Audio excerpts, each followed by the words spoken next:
عمرك سألتي نفسك ليه في ستات بتدخل لحياة أي شخص وبتسيب أثر مستحيل إن هو يتنسى؟ الست دي مش شرط تكون هي الأجمل ولا الأقوى ولا الأغنى ولا حتى اللي هي بتتكلم كلام مؤثر، لكن الست دي فيها حاجة، فيها هيبة، فيها روح بتخليها محفورة جوه الذاكرة. النهاردة في حلقتنا في نو يور سيلف هقولك الخلاصة، مين هي الست اللي ما تتنسيش وازاي تكوني انتي الست دي. تابعيني ومش هتندمي.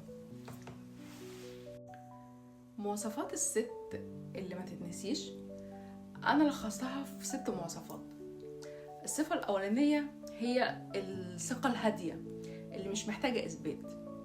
الست اللي ما تتنسيش دي هي الست اللي عارفة قيمتها كويس جدا، مش محتاجة ان هي تثبتها للناس اللي حواليها، مش محتاجة تثبت ان هي شاطرة او جميلة. ثقتها جاية نابعة من جواها، مش من نظرة الاعجاب من الناس اللي حواليها. هي اللي بتمشي في المكان ومعاها مفاتيحه ببساطة ومن غير تكبر. الصفة التانية هي الغموض الجذاب، او انا بسميها الذكاء العاطفي. الراجل والمجتمع ما بينجذبوش للست اللي هي كتاب مفتوح اللي سهل تتقرا. الست اللي ما تتنسيش هي اللي بتعرف امتى تتكلم وامتى تسكت. الست اللي عندها العالم الخاص بتاعها بنجاحاتها بهواياتها اللي مش لازم تحكي عنها في كل قعدة، بس هي اللغز اللي الكل عايز يحله. تالت صفة هي الحنية الذكية اللي هو السند وقت الشدة. محدش أبدا يقدر ينسى الشخص اللي كان جنبه وقت الضعف، وقت قلة الحيلة. هي الست اللي بتعرف تحتوي وبتفهم من غير كلام. هي اللي بتقدم الدعم من غير تمن، ما بتستناش قصاده. هي الملاذ الآمن في وسط زحمة الحياة وصعوباتها. بعد كده عندي الجزء الخاص بالكرامة. الست دي كرامتها خط أحمر. الست اللي ما تتنساش هي اللي ما بتتنازلش عن احترامها لنفسها. بتعرف تقول لأ في الوقت المناسب وتمشي من أي علاقة أو أي مكان ملهاش مكان فيه. بتمشي من المكان أو العلاقة اللي بيقلل منها. قوتها في الاستغناء. قوتها في الاستغناء يعني هي اللي بتخليها غالية ومستحيلة النسيان. وزي ما عودتكم هقول لكم على قصة، هي قصة حقيقية على فكرة، عشان أقرب لكم وأوضح لكم الصورة. القصة دي لواحدة اسمها ليلى.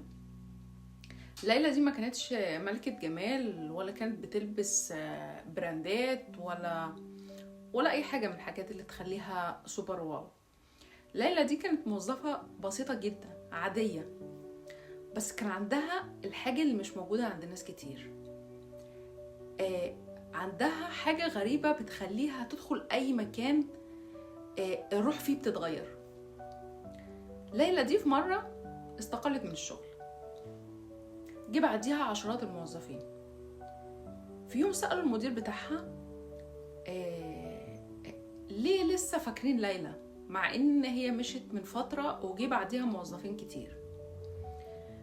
رد وقال كلمة او جملة واحدة، قال لان ليلى كانت بتحترم نفسها لدرجة ان احنا كنا بنستحي نغلط قدامها، وكانت بتدعمنا وتساعدنا لدرجة ان احنا كلنا كنا بنحس اننا ابطال بمجرد ان هي موجودة.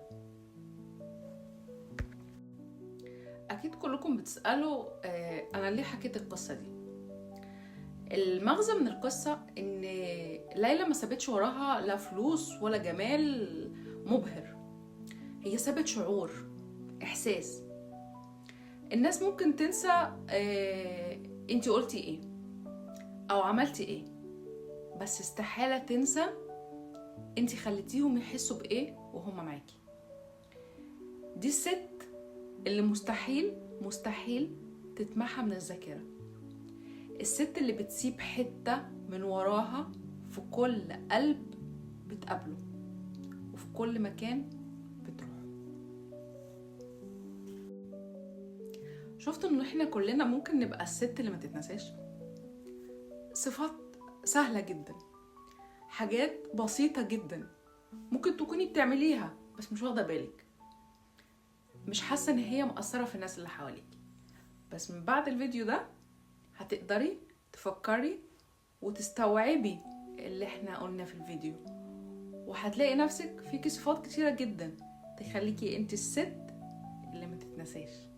وهو ده هدفنا في القناة، ان احنا ما نتنساش، لانك انت تستاهلي ان الكل يفضل مهتم بيكي وان الكل ما ينساكيش. مستنية تعليقاتكم تحت الفيديو، وبحبكم كتير ومستنياكم في الفيديو الجاي.